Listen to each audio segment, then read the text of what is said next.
Assalamualaikum warahmatullahi wabarakatuh. Alhamdulillahirabbil alamin. Wassalatu wassalamu ala asrofil anbiya'i wal mursalin Sayyidina wa maulana Muhammadin wa ala alihi wa sahbihi ajma'in.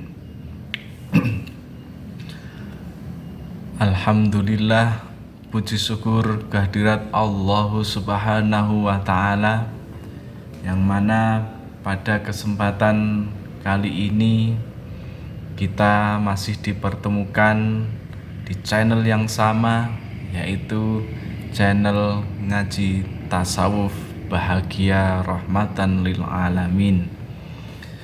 Dan sholawat beserta salam selalu tercurahkan keharibaan baginda Nabi Muhammad SAW.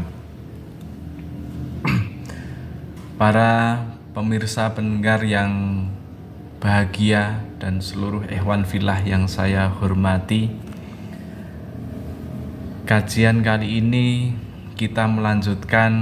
kami melanjutkan dengan ala kadarnya, yaitu kajian kemarin, yang mana kajian kemarin adalah setelah kita tahu syariatnya, syariat beragama, maka sudah selayaknya, sudah sewajarnya, sudah wajib kita menuju tangga-tangga berikutnya, yaitu hakikat, makrifat, dan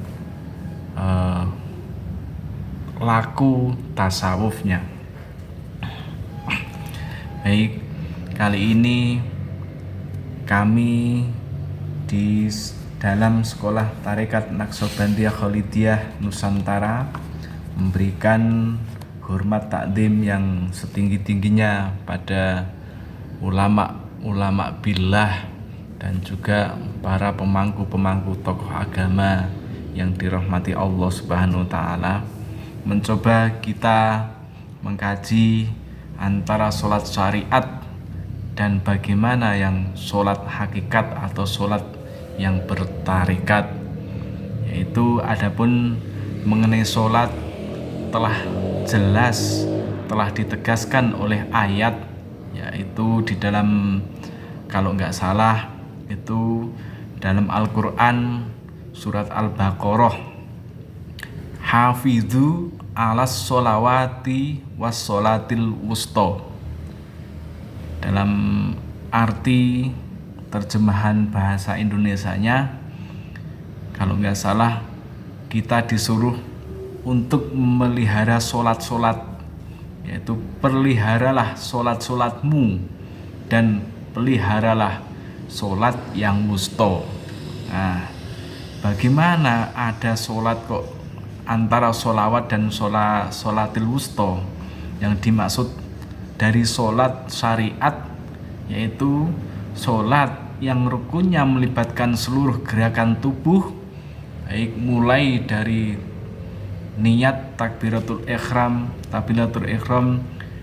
berdiri, membaca ayat, rukuk, sujud dan sebagainya, seterusnya sampai salam.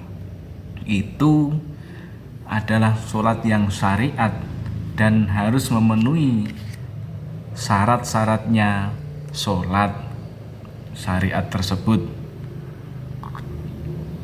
Alhamdulillahirabbil alamin.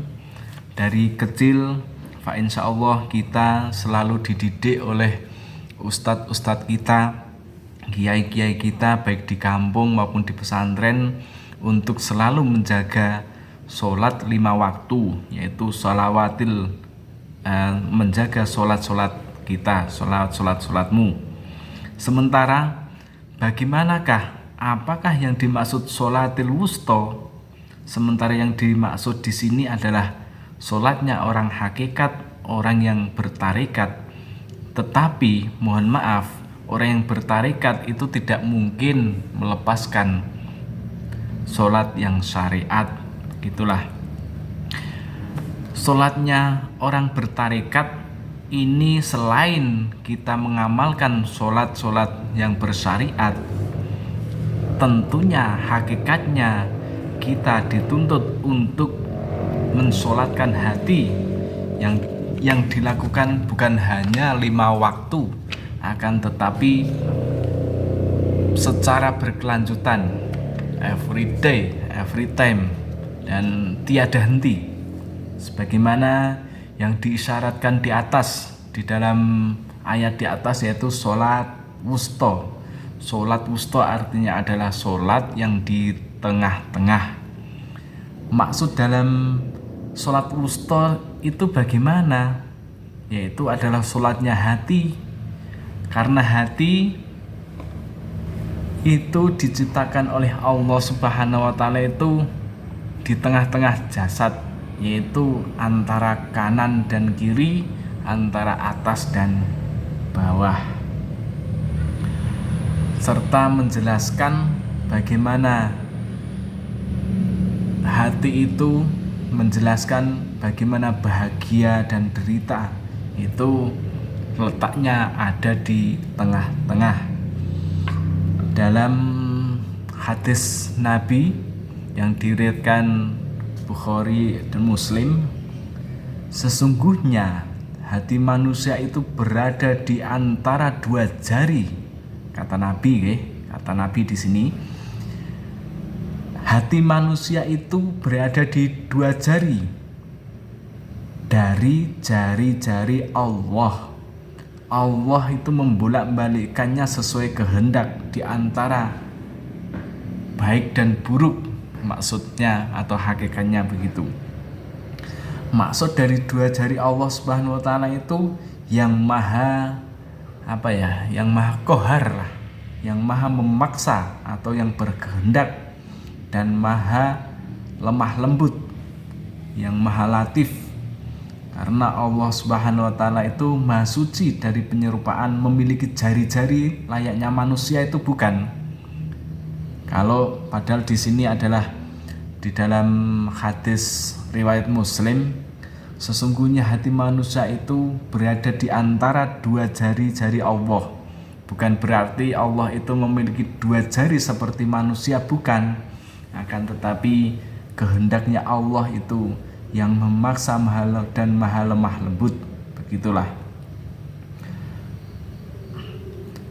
Dan didukung oleh hadis berikutnya bahwa sabda Rasulullah SAW, tidaklah sah sholat seseorang hamba kecuali dengan menghadirkan hati. Kita sholat, kalau sholatnya kalau sholatnya syariat, tentunya insya Allah tidak ada, bahkan hampir-hampir sudah benar, tidak ada yang luput. Akan tetapi sesuai dengan 4 mazhab.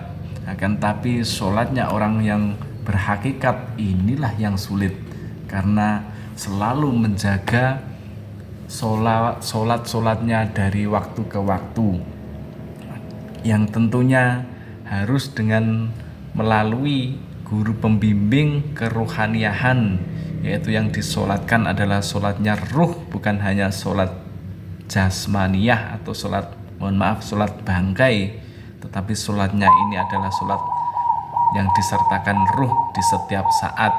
Tentunya ruh yang bisa solat adalah ruh yang sudah terbimbing, yang sudah terbimbing atau terbaiat lah, terbimbing oleh wali yang mursyida, yaitu ulama pewaris Nabi, ulama warasatul anbiya.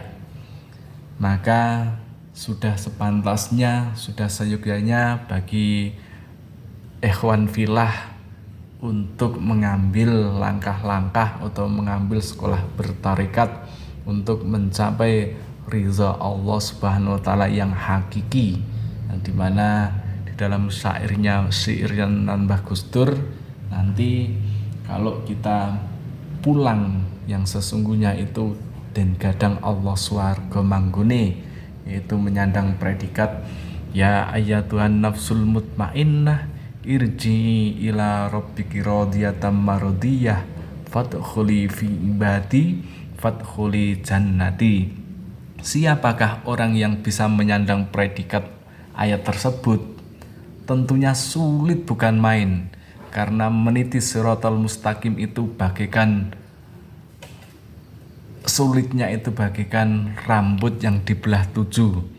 Kapan saja bisa terguling, kapan saja bisa terjungkal, dan masih banyak kemungkinan-kemungkinan. Nah, orang yang selamat untuk meniti Shiratal Mustaqim itu siapa? Yaitu orang yang telah dibimbing, tersyafaati oleh Rasulullah Shallallahu Alaihi Wasallam, sang guru pembimbing sejati. Begitulah, ilahi anta maksudi waridhoka matlubi, semata-mata hanya untuk mencapai ridho Allah Subhanahu wa Ta'ala tanpa ada niatan atau tendensi yang lain. Salam hormat kami dari Sekolah Tarekat Naqsabandiyah Khalidiyah Nusantara. Salam perdamaian. Assalamualaikum warahmatullahi wabarakatuh.